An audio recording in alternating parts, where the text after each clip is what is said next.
अच्छा, अब आप जारी बात है परेशान है कौन सा विटामिन लेना है, कौन सा मिनरल्स लेना है, और हमें कैसे पता चलेगा। सारी डॉक्टर हकीम सारी दुनिया छोड़ें, आपके मिजाज का आपको नहीं पता, लेकिन इंसान कंफ्यूज है। इसका हल बताने लगा, इसका हल बताने लगा। बड़ा खूबसूरत हल है।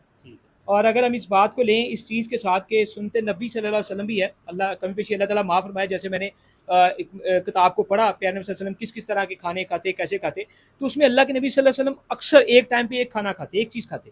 जैसे रात का खाना खाते तो दूध ना पीते, दूध पीते तो खाना ना खाते। अब हम एक ही प्लेट के अंदर 36 फल मिक्स करके बैठे। प्यारे नबी सल्लल्लाहु अलैहि वसल्लम जब दो तरह की खजूरें होती ना, उनको रात को पानी में भिगो के सुबह खाना होता है, या सुबह भिगो के रात को खाना होता है। मसलन पानी में भिगोते वक्त दो टाइप की, दो नस्ल की खजूरें होती तो उनको लहदा लहदा भिगोते, सोगी को लहदा भिगोते। अब यहाँ वो कह रहे जी सारा कुछ एक ही गिलास में पानी में डाल के सुबह पी लो।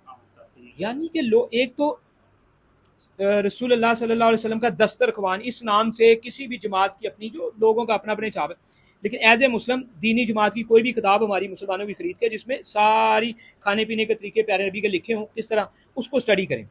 ठीक है जी, इसकी किताब है दारुल इस्लाम मार्केट से मिलेगी, रसूलुल्लाह सल्लल्लाहु अलैहि वसल्लम का दस्तरख्वान।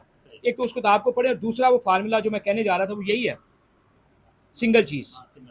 एक तो जिंदगी में सिंगल चीज़ खाएं, एक टाइम पे हमेशा एक चीज़ खाएं।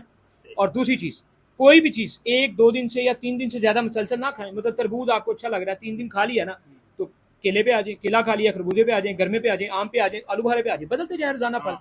और 3 टाइम के खाने में से एक टाइम का खाने का टाइम सिर्फ फल को दे दें। अगर आज फल खाया तो कल कोई सलाद में से सिंगल चीज़ खा लें। इस तरह चीज़ों को बदल बदल के खाते रहेंगे तो ज़िंदगी में आपके जिस्म की हर ज़रूरत पूरी होती रहेगी। और जो चीज़ आपको परेशान करेगी, समझ ले वो आपके मिजाज के मुआफिक नहीं है, उसे निकालते जाएं दरमियान में से।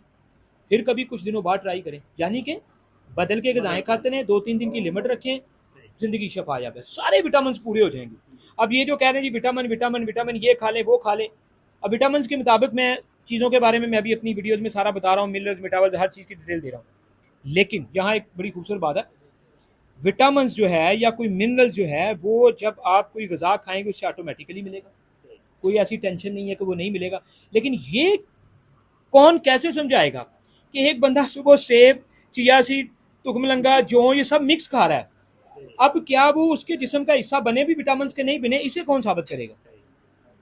जबकि अल्लाह के नबी सल्लल्लाहु अलैहि वसल्लम जौ की रोटी खाया करते थे, तो हमें खानी चाहिए। अब हम जौ के अंदर पता नहीं क्या क्या डाली जा रहे हैं, ज्यादा नहीं है। तो ये वो खूबसूरत बातें हैं जो इंसान को समझनी चाहिए। तो इंशाल्लाह शिफाई शिफा और सारे विटामिन पूरे हैं। बाकी आप किसी मुआलिज के साथ जुड़ते हैं, जैसे किसी मकैनिक के साथ जुड़ते हैं, ठीक है, सलून वाले के साथ जुड़ते हैं, तो उसे पता होता है वो हर सीजन वाइज आपको कुछ ना कुछ दे रहा होता है। अब दूध वाले के साथ तो 20 साल जुड़े रहते हैं, यहाँ 3 हफ्ते या 2 हफ्ते दवाई खा गए कि तीनों ठीक होना, तो यार कमाल होगा। गल पहन जा रही थी वहाँ मिसाल के तौर पर, यार मुझे मैंने ये चीज़ें खाई हैं, पता नहीं मतलब मैं कब तक खाऊं।